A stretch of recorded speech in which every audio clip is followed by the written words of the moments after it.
Eh bien, salut à tous, c'est le Doc, j'espère que vous allez bien et on se donne rendez-vous aujourd'hui pour une nouvelle analyse d'actualité. Comme d'habitude, j'affiche l'Instagram à l'écran afin que vous puissiez m'ajouter et m'envoyer vos nouveaux sujets. Vous connaissez la musique.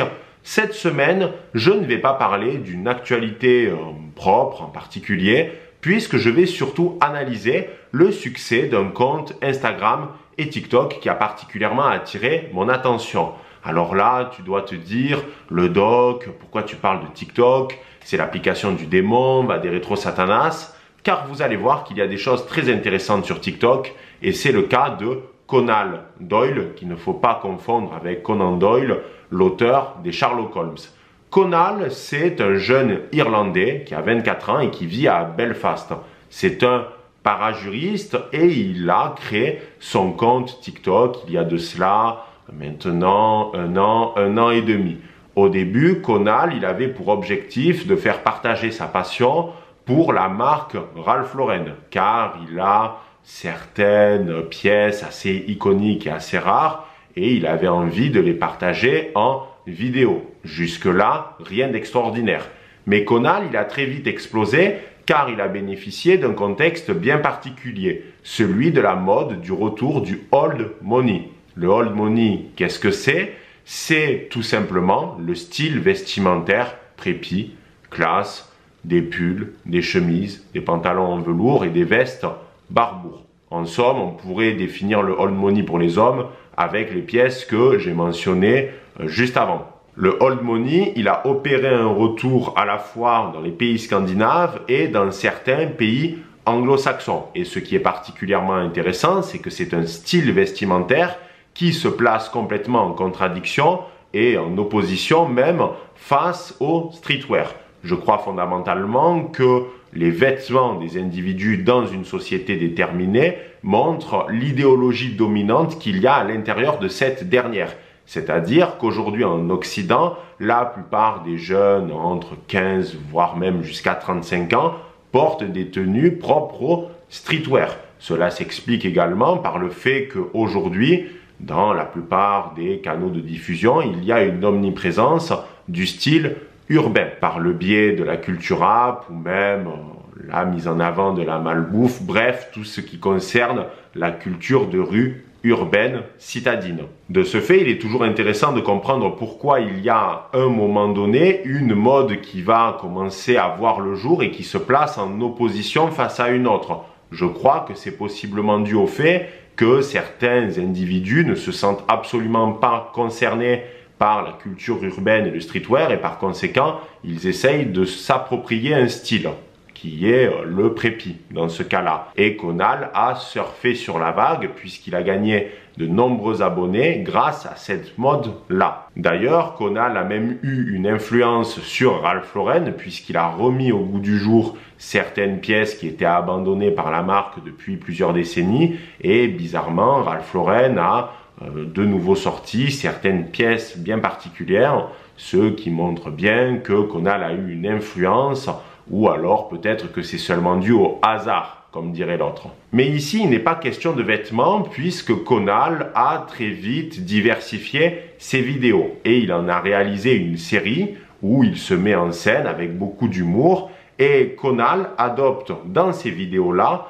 un discours proche de celui de la Red Pill, ou du moins il assume entièrement sa masculinité. Conan, c'est un jeune homme, il est plutôt beau, il s'habille bien et il aime les femmes. C'est un séducteur, c'est un joueur, il adore ça. Et dans ses vidéos, il aime mettre en avant ses capacités de séduction avec parfois de l'autodérision et surtout quelques critiques glissées envers le néo-féminisme et la bien-pensance généralisée. En soi, Conan, il utilise le levier de l'affirmation de sa masculinité pour se faire connaître. Et ça marche. C'est une stratégie payante. Et c'était à peu près la même stratégie qu'avait adopté Andrew Tate, que j'ai analysé il y a de cela maintenant quelques vidéos. Tony Robbins, qui est coach en développement personnel, a réalisé il y a peu de temps de cela une interview dans laquelle il explique que nos sociétés modernes sont obsédées par le politiquement correct et que ce politiquement correct vise à mettre de côté ou à dissimuler les différences et les caractéristiques entre les hommes et les femmes. Mais pour Tony Robbins, c'est les hommes et les femmes qui vont se réapproprier ces caractéristiques-là, c'est-à-dire s'assumer en tant que femme et en tant qu'homme, seront les vainqueurs des différentes relations sociales, à la fois dans le cadre du travail, mais aussi dans le cadre de la séduction. C'est-à-dire qu'un homme qui va s'assumer tel quel sera forcément vainqueur par rapport à tous ceux qui vont se cacher, se dissimuler, ne pas s'assumer comme tel. Et ça, Conal, il a parfaitement compris puisqu'il s'est réapproprié des caractéristiques propres aux séducteurs. Et c'est pour ça qu'il a eu beaucoup de succès, à la fois chez les hommes comme chez les femmes. Mais attention, Conal, il ne parle jamais frontalement de politique. Il reste sur des sujets à la fois en lien avec les vêtements et la séduction. Cependant, il a très vite attiré l'attention de la télévision puisque la chaîne Channel 4 a décidé de l'embaucher, de le choisir comme candidat pour une nouvelle émission de télé-réalité qui s'appelle, et désolé pour l'accent misérable, mais en même temps, j'ai pas envie de m'excuser, Make Me Prime Minister. Faites de moi le Premier ministre. Cette émission est présentée par Alastair Campbell, qui est un personnage plutôt sombre. C'était l'éminence grise de Tony Blair. Il a poussé pour qu'il y ait une intervention en Irak, trouver les fameuses armes de destruction massive. Il avait même dit qu'il se trouverait forcément quelque chose là-bas. Pas de chance, il n'y a rien eu à part la mort et la désolation. Et il a également apporté son aide à Emmanuel Macron pendant la campagne de 2017. Je pense que vous devez maintenant cerner le personnage. C'est un homme plutôt orienté à gauche et qui est très sensible à la plupart des idées propres au wokisme et à la grande déraison. Dans cette émission, il y a 12 candidats différents qui viennent tous de la société civile et qui ont des parcours différents. Mais par contre, il est possible de constater que la plupart des candidats sont clairement orientés à gauche ou alors ils ont succombé à toutes les sirènes du wokisme. C'est la justice sociale, c'est la grande déraison, bref, vous connaissez. Surtout que là-bas, dans les pays anglophones, c'est particulièrement présent et que Channel 4 est ouvertement une chaîne orientée à gauche. Et au milieu, il y a Conal qui arrive avec un magnifique costume Ralph Lauren qui balance des dingueries tout au long de l'émission. Déjà, il fait comprendre qu'aujourd'hui, il y a une hystérie en ce qui concerne les problématiques d'ordre écologique, mais on ne règle pas des problèmes lorsqu'on est hystérique, parce que c'est une négation de l'action. L'hystérie, c'est les sentiments, c'est on va pleurer dans un coin et crier très fort, mais au final, on n'agit pas. Il a également parlé de l'uniformisation des masses et plus précisément des femmes. Ça, c'est une idée qui a été développée par Léo des Philogines dans l'une de ses dernières vidéos que je vais vous afficher à l'écran, où Léo explique que aujourd'hui, et plus précisément dans les villes, il n'y a que très peu de différence entre les femmes. Parce qu'elles ont les mêmes passions, elles portent les mêmes vêtements, elles aiment les mêmes séries sur Netflix. Alors que chez les hommes, il y a plus de différences. En gros, l'idée de Léo des Philogines, c'est que deux hommes vont moins se ressembler que deux femmes, par rapport à leur style, leur hobby et tout un tas de choses, leurs idées politiques, etc. Et clairement, Conal, il va troller l'émission tout le long. Et c'est du caviar à regarder, car on voit les bons petits élèves modèles qui ont succombé au wokisme, qui veulent bien faire pour plaire à Monsieur Campbell, pendant que Conal, lui, il en a strictement rien à foutre. Mais vous comprenez bien que la personnalité de Conal, elle est complètement en contradiction avec la bien-pensance actuelle et le discours dominant. C'est pour ça que les woke l'ont attaqué frontalement sur Twitter, mais lui, il aime les tourner en dérision, il se moque d'eux, et surtout, il a lancé le pronom de l'homme qui part par la porte de derrière. Donc en anglais, c'est l'expression à backdoorman. Ça signifie en gros que c'est l'amant qui quitte la maison de sa maîtresse en catimini car le mari rentre chez lui. Et il appuie toujours sur ce côté séducteur. Donc en gros, il se moque de la plupart des pronoms neutres qui ont fleuri un peu partout sur les réseaux sociaux ces derniers mois, pour justement réaffirmer son côté d'autant plus masculin. J'utilise le pronom backdoorman, ce qui signifie que je suis un séducteur, je suis un homme qui aime les femmes et je m'assume comme tel. Et en fait, il retourne complètement la rhétorique woke en utilisant les armes de ces derniers, ce qui est particulièrement drôle et intéressant. Clairement, Conal est devenu un ennemi des woke, mais c'était pas son objectif de base. En fait, il est passé de la métapolitique au monde politique à proprement parler. Et c'est là qu'on rentre dans la deuxième partie de la vidéo consacrée à la métapolitique. Ce terme, il est apparu pour la première fois avec Joseph de Maistre, mais lui, il l'utilisait dans un sens plutôt philosophique. La définition que l'on connaît aujourd'hui de la métapolitique, elle vient plutôt de mai 68. Lorsqu'il y a eu les manifestations, en face, il y a eu une réponse de certains intellectuels orientés à droite, avec par exemple Alain de Benoît, Dominique Véneur ou bien même encore Guillaume Faye. Ils ont créé ce qu'on appelle le GRES, le groupement de recherche et d'études pour la civilisation européenne, et ils ont popularisé le gramscisme de droite. Pour eux, il faut rentrer dans une logique de guerre culturelle et surtout embrasser la métapolitique. La métapolitique, ça vise à inoculer dans la société et dans différents secteurs des valeurs, des conceptions, des idéaux qui, une fois qu'elles vont prendre place dans cette même société, elles vont entraîner des changements quasi d'ordre anthropologique et par la suite, il y aura une alternance politique.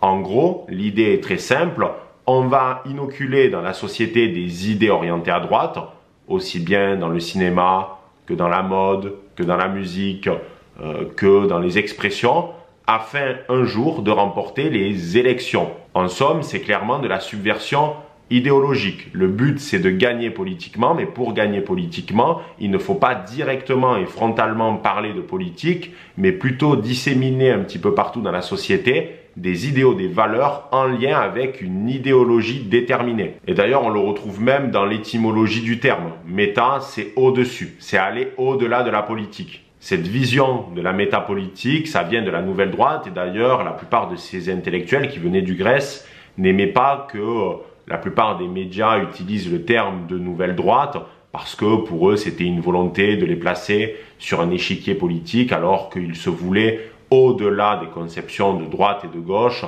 notamment parce que ce qu'on appelle aujourd'hui la nouvelle droite a des positions qui diffèrent de la droite plutôt libérale bourgeoise dans la mesure où ils sont parfois anticapitalistes, voire même anti-américains. Forcément, la métapolitique, elle implique une idée qui est la suivante, c'est que tout devient plus ou moins politique.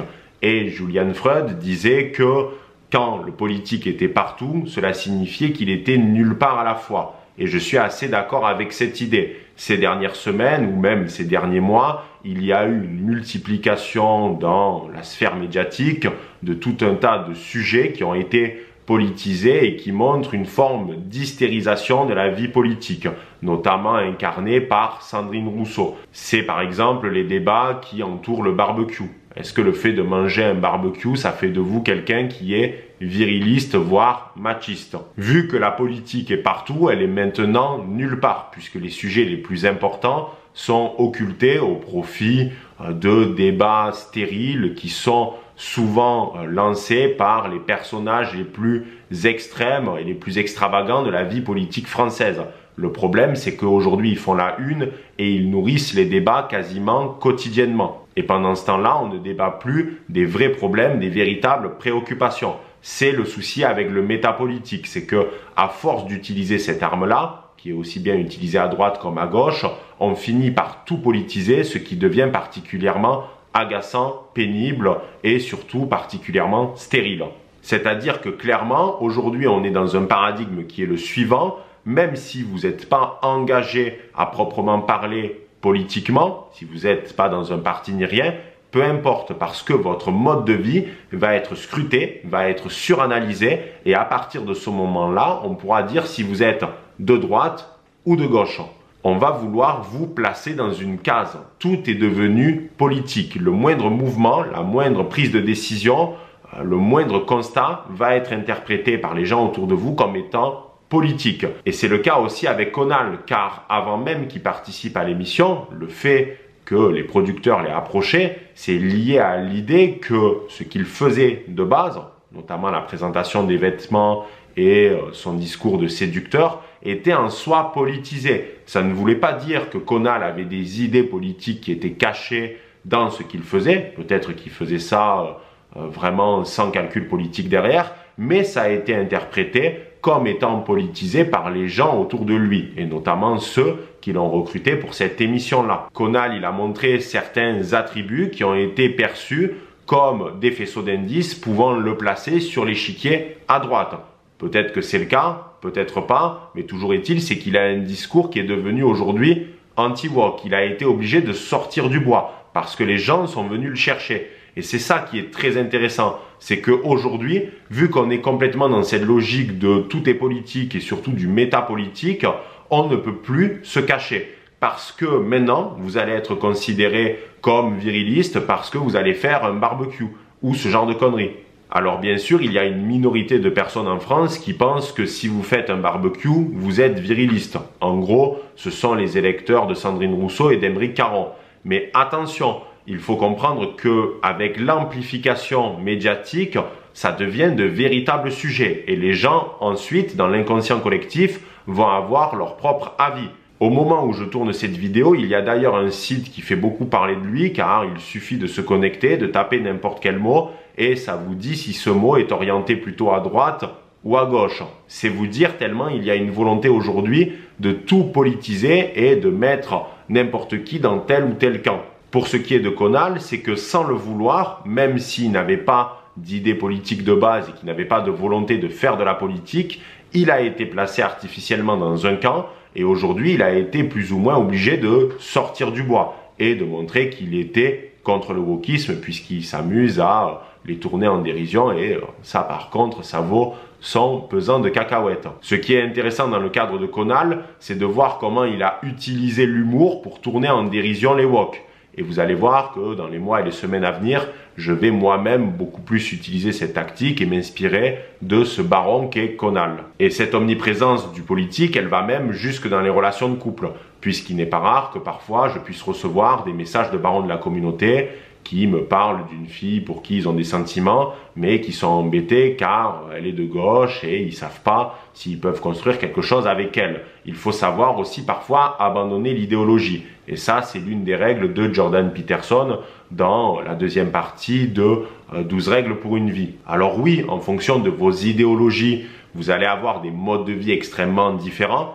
Le mode de vie d'un libéral n'est pas le même que celui d'un conservateur, mais il ne faut pas non plus vivre dans cette bulle idéologique, avoir cet effet tunnel et ne pas nouer des relations avec des gens qui peuvent venir de d'autres prismes idéologiques ou même de d'autres partis politiques. Ça serait complètement con parce que vous allez passer à côté de rencontres fabuleuses si vous analysez tout par le prisme du politique. Je crois aussi fondamentalement que la droite doit se réapproprier TikTok, elle doit utiliser ce réseau social-là, elle ne peut pas le négliger, ça serait une erreur stratégique majeure dans le processus de guerre culturelle. Ça ne veut pas dire faire des vidéos de vous en train de danser, absolument pas, mais on peut utiliser TikTok pour dire des choses intelligentes ou utiliser l'humour pour faire avancer certaines idées. Il y a une phrase que j'aime beaucoup de McLuhan qui est la suivante: le médium c'est le message. C'est très vrai, mais je crois fondamentalement que parfois le message est plus important que le média lui-même, car dans cette phrase de McLuhan, pour lui, le média est plus important que le message de base, la forme que va prendre le média est plus importante.